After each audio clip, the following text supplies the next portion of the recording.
stories between you and close friends and family members. Why did you write it? I feel like I have a story to tell, and other people's stories really helped me get through some hard times. And so because of Justin, I have over 1 million Twitter followers, and they call me Mom. And just knowing that I'm a role model to so many of them, I wanted to share my story because, unfortunately, too many people are suffering the same sort of pain. But when you decide to do something like this, the first thing you have to do is you've got to talk to your son. You know, because some of these stories about, you know, struggle with acceptance, struggle with drugs and alcohol, struggles with sexual abuse. I know he didn't know for a long time, so you had to sit down and say, look, Justin, the world's going to hear about these things. How did you break the news to him? Well, I've been sharing my story long before Justin was Justin Bieber.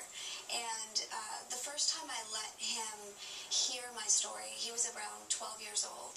And so I prepped him a little bit and then, you know, spent some time afterwards letting him ask questions and talking about it. So, for example, the story of sexual abuse that you detail in this book, which occurred, you say, in your life between the ages of 4 and 10, how do you sit down with a son and have that discussion? It's tough. I think that, you know, you just have to have those tough conversations with your kids. I think that I've always been open with him and asked him a lot of questions and prepped him when he was younger, so.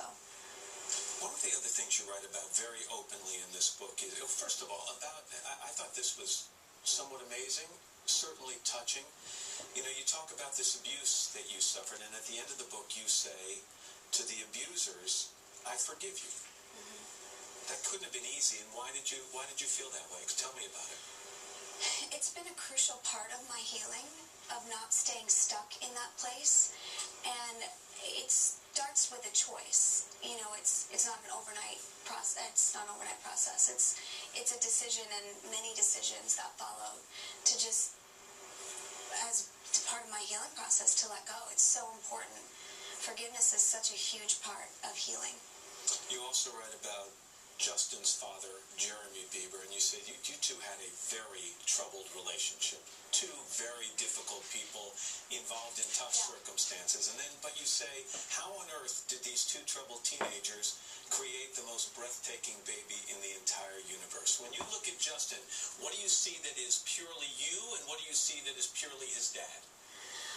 I don't know. I think he's a good mix of the two. He's got a good-looking dad, and I think he's definitely takes after his looks as well. He's got his dad's musical talent for sure. His father and his father's family is extremely gifted musically, and you know, I think I have some talent, but he's definitely gifted. I know there is a mama bear in you, and as Sarah Palin would call it, the mama grizzly that comes out every once in a while. I remember that we had Justin here on the show right about the time those stories were going around. That woman accused him of fathering her baby, which turned out to be not true. But the mama grizzly in you, or mama bear in you, had to be pretty angry during that time. How'd you deal with it? It's frustrating that somebody can just make something up, make an accusation, and it affects the way the whole world sees you. And it hurts me to see him suffering through things like that. But, you know, it comes with the territory. At the time that story broke, he already had managers and PR people and record labels and all that, but did he ever come home to Mom? Sure. And talk about it? Sure, absolutely. You know, he's got great people around him, but it doesn't ever replace Mom and son.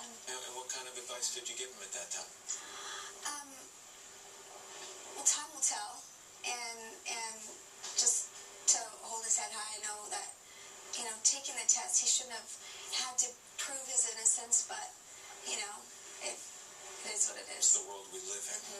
When he was interviewed by Kathy Lee, he said that he thinks your book is going to change some people's lives. I hope so. In what way?